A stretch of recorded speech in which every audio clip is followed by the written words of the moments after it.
have a chat to our champion elect, not just first place on the track, first place in the championship as well, by our reckoning and provisional and everything like that. But Joel Lask, have to say, bookending the series with 2 wins, that must feel pretty damn good. Congratulations.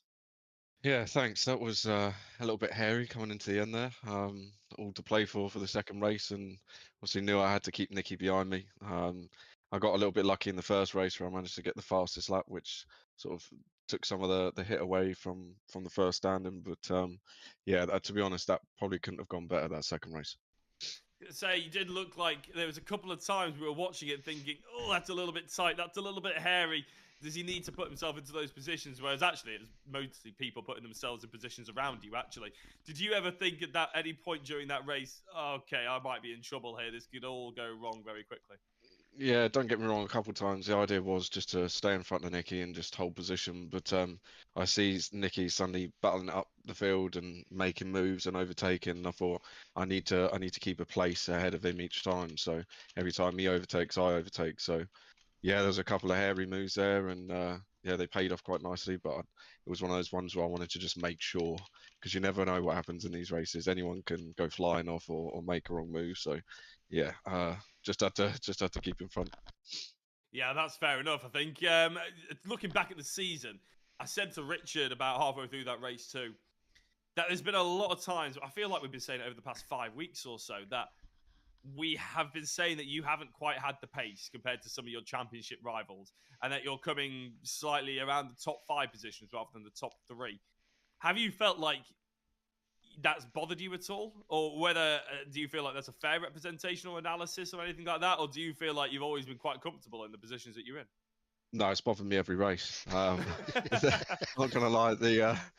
After the first race at Donington, doing so well and getting the points down, suddenly getting slapped with 45 kilos of ballast was not the one. The car just feels like a completely different animal. The tyres absolutely die. You know, 7, 8 laps in, and you're just holding on for dear life. So I will be more than happy to shed this ballast moving on to the next championship for sure. Well, and I'm hoping that you're going to be joining us for the next championship very quickly. Before we sort of look back a little bit more on some highlights for you, are you joining us in the BMW and the WAL? Oh yeah, as always, I'll be there. Cracking, cracking. So looking back, there's been plenty of rounds, there's been plenty of ups and downs.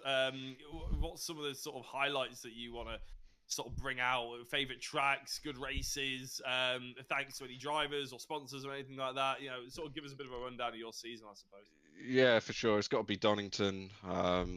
You know, I think I've got quite lucky throughout the middle of the championship with penalties that have come through for other people. Just had to try and keep it clean as possible. Just perfecting my racecraft a little bit, knowing when to back out moves and stuff like that. But it was just being consistent all the way throughout. But yeah, no, big shout out to Phoenix Sim Racing, because without them, I wouldn't be able to do this. Big shout out to my dad as well for fixing my rig at last minute for me. I appreciate that massively. But yeah, there's a championship for Phoenix there, so yeah, I think it's well deserved, and it's been a long time coming. The Camus Simulation Direct Drive Wheel is the prize. I know Nicky was actually quite keen on getting the second place one, even though he would have liked to win the championship. I'm sure he won't mind too much of the Phoenix Sim Racing, the heads up display and everything like that. Is that going to be something that's actually going to be added to your rig now, the Camus? Well, I've got a Fanatec sat here, so I'll probably continue to use that. Rich might hate me for saying it, but yeah, I mean, I'm used to this wheel. That's the thing. I know how it works. I've got a good feel for it, so I'll probably not saying that the Camus wheel is a bad wheel because I know they're great wheels. I've tested a fair few of them. And they are awesome, but yeah, I'll probably stick with what I got. Yeah, I probably didn't set our major sponsor there up for success, did I, asking that question? But yeah, apologies about that, Camus. But yeah, no, Joel Lask, a big congratulations. Is there anybody else you'd like to give a shout out to before we let you go, considering obviously this is your sort of moment over the last 8 weeks that you've been working for? Yeah, just to you guys for obviously doing the commentary because I know that's a tough gig a lot of the time. Thanks to Rich at VRRC for putting this on because it's a great show and we all thoroughly enjoy it every single week. So yeah, big thank you there. And then again, just to Phoenix Sim Racing for making this possible and helping support. Big shout out to Stu there. And then yeah, my dad as well for sorting out my rig. So yeah.